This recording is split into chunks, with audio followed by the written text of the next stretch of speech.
GTT ऐसी classes में आपका स्वागत है बच्चों। आज हम बात करेंगे वृत्तीय गति के बारे में और उससे संबंधित कुछ परिभाषाएं। तो पहले बात करते हैं वृत्तीय गति की। वृत्तीय गति क्या होता है? वृत्तीय गति वृत्तीय गति जब कोई वस्तु किसी निश्चित बिंदु को केंद्र मान करके उसके चारों ओर गति करती है तो उसकी गति वृत्तीय गति कहलाती है। जैसे साइकिल के पहिए की जो गति होती है वह वृत्तीय गति होती है। घड़ी के सुई के नोक की गति वृत्तीय गति होती है। चक्रीदार झूले की गति वृत्तीय गति होती है। और बहुत सारे हैं, ग्रह हैं, उपग्रहों की गति, ग्रहों की गति जो होते हैं वो सब वृत्तीय गति के अंतर्गत आती है। अब वृत्तीय गति के बाद आती बात जो कहते हैं, वृत्तीय गति में एक गति और आती है जिसे कहते हैं घूर्णन गति। घूर्णन गति घूर्णन गति घूर्णन गति में भी ये भी वृत्तीय गति का ही है। घूर्णन गति में क्या होता है, जो वस्तु की दूरी होती है वह केंद्र से समान दूरी पर, जब कोई वस्तु केंद्र से समान दूरी पर रहकर वृत्तीय गति करती है तो उसकी गति घूर्णन गति कहलाती है। चक्के की गति, चक्का जो घूमता है वो घूर्णन करता है, घूर्णन करते हुए घूमता है। पृथ्वी अपनी धुरी पर घूर्णन करती है, घूर्णन करते हुए घूमती है। अब वृत्तीय गति से संबंधित कुछ परिभाषाएं हैं।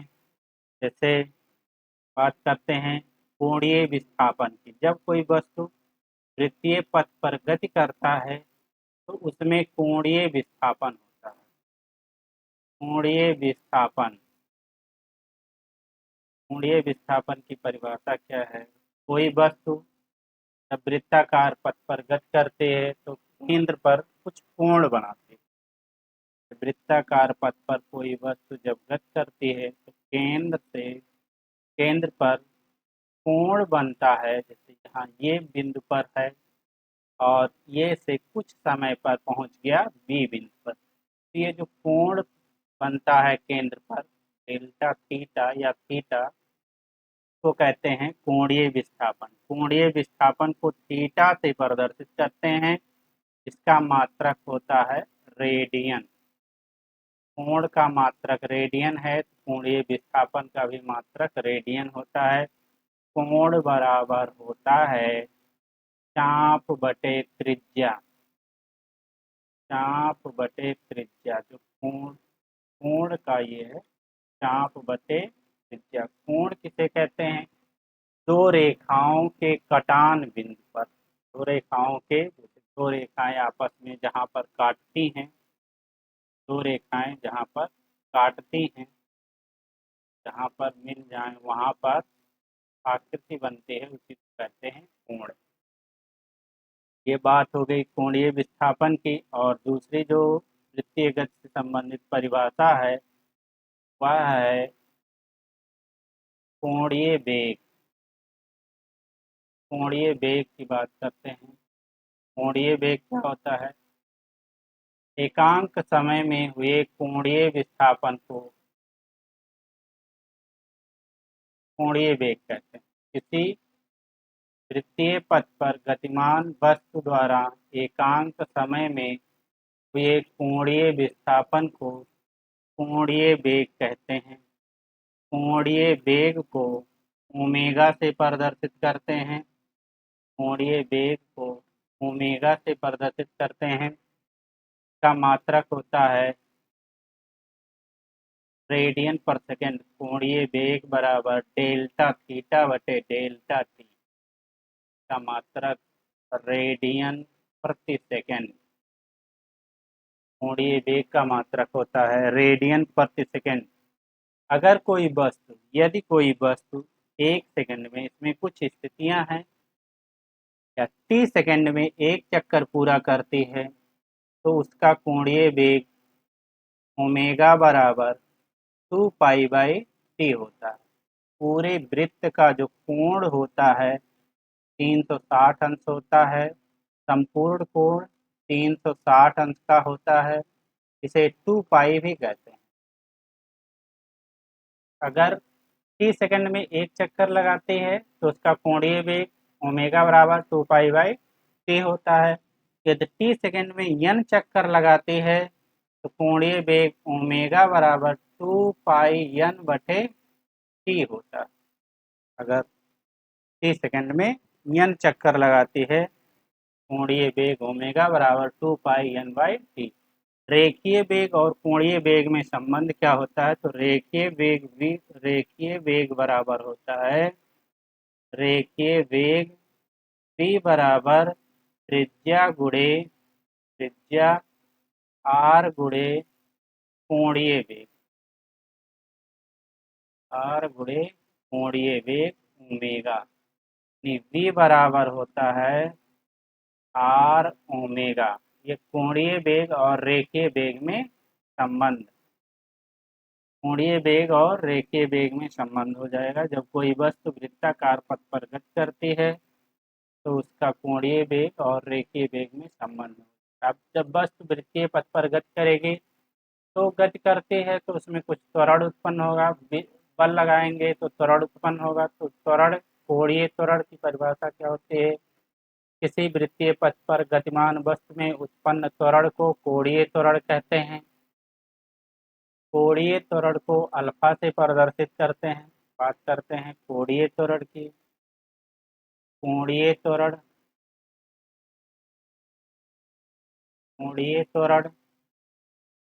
को अल्फा से प्रदर्शित करते हैं। कोणीय त्वरण अल्फा से प्रदर्शित किया जाता है का जो है एकांक यानी कोणीय वेग परिवर्तन की दर को कोणीय त्वरण कहते हैं। कोणीय वेग परिवर्तन की दर को कोणीय त्वरण कहते हैं। इसका मात्रक रेडियन प्रति सेकंड स्क्वायर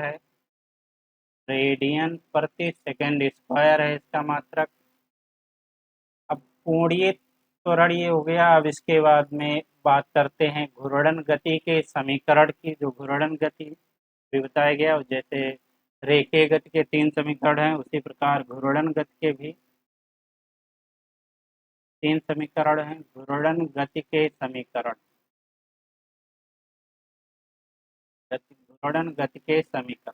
घूर्णन गति के 3 समीकरण हैं। तो रेखीय गति के 3 समीकरण बताए गए हैं तुम लोग।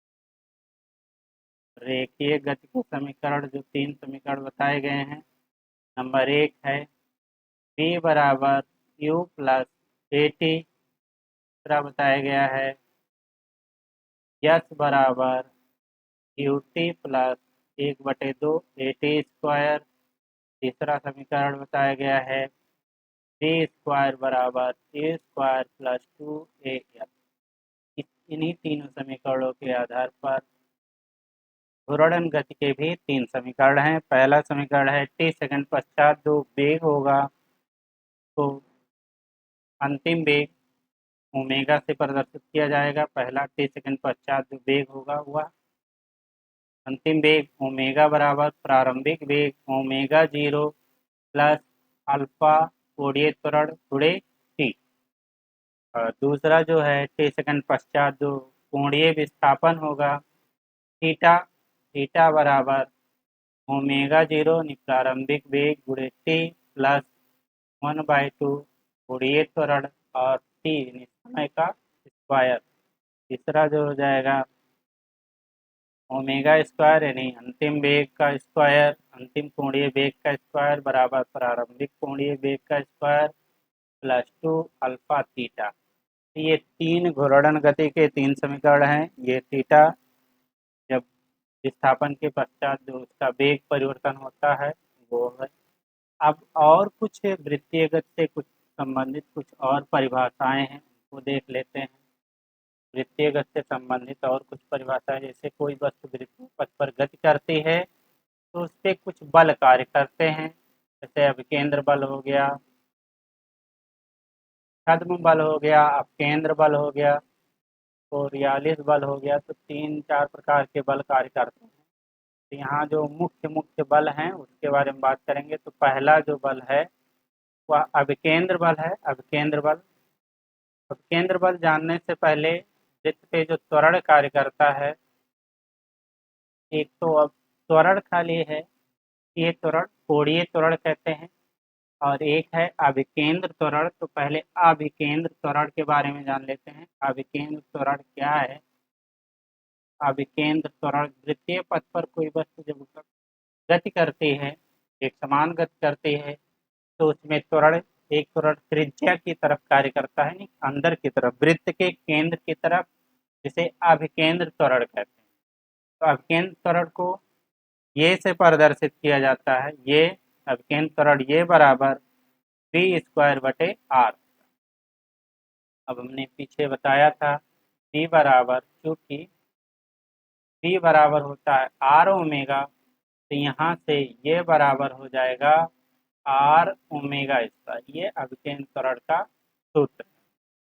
जो भी त्वरण, और ये जो होता है सदैव केंद्र की ओर होता है, और यह कण के वेग के लंबवत हमेशा कार्य करता है। कण के वेग के लंबवत कार्य करता है, और अभिकेंद्र त्वरण जो होता है सदैव नियत रहता है। दूसरा बात करते हैं अभिकेंद्र बल की। अभिकेंद्र बल होता है, ये केंद्र की ओर लगने वाला बल है।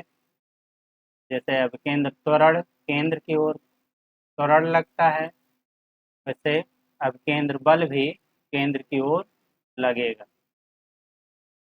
अभिकेंद्र बल भी केंद्र की ओर लगेगा। तो अभिकेंद्र बल की बात करते हैं कि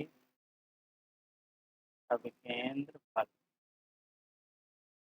अभिकेंद्र बल केंद्र की ओर लगने वाले, यानी एक समान वृत्तीय गति करने वाली वस्तु पर कार्य करने वाले बल को अभिकेंद्र बल कहते हैं। अभिकेंद्र बल को एफ से प्रदर्शित करते हैं। एफ बराबर एम वी स्क्वायर बटे आर।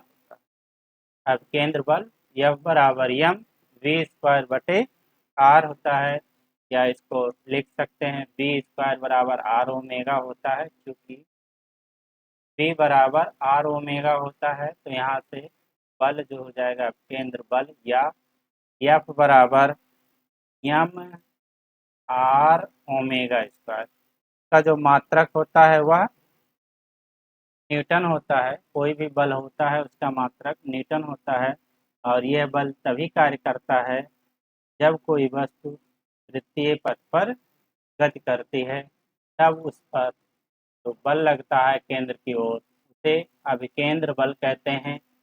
और इसके बाद में और एक बल लगता है वृत्तीय पथ पर, जो कोई वस्तु गति करती है, एक बल और लगता है जिसे अपकेंद्र बल कहते हैं। अपकेंद्र बल, तो अभिकेंद्र बल अंदर की ओर लगता है, और अपकेंद्र बल जो होता है अपकेंद्र बल, ये बाहर की तरफ कार्य करता है। अपकेंद्र बल हमेशा केंद्र से बाहर की ओर कार्य करता है। यह आभासी बल होता है, छद्म बल होता है, और यह अभिकेंद्र बल के बराबर तथा विपरीत होता है। छद्म बल क्या होता है? छद्म बल या आभासी बल जो होता है, छद्म बल या आभासी बल, ये एक छद्म बल नाम से स्पष्ट है। आभासी बल, ये बल तो लगता है, नहीं लगता, लेकिन आभास खाली इसका होता है। जैसे कभी साइकिल चलाते हुए रात में जाते हो कहीं, तो एकाएक लगता है ऐसे कि साइकिल तेज हो गई है, या फिर स्लो होती जा रही, कोई पीछे से खींचता है। तो ये इसे इसे ही जो आभास वहाँ पर बल का होता है, उसे छद्म बल कहते हैं। यह काल्पनिक बल होता है। यह किसी द्रव्यमान पर कार्य करता है। जैसे रात में चलते हुए कहीं जा रहे हो, तो उस पे अपने पैरों की आहट ही खुद सुनाई देती है, तो उसे हम छद्म बल कहते हैं। तो आज के लिए बस इतना ही। आगे जो है अगले दिन बताया जाएगा। अगर समझ में आया तो चैनल को लाइक करें, सब्सक्राइब करें, और फॉलो करें। धन्यवाद।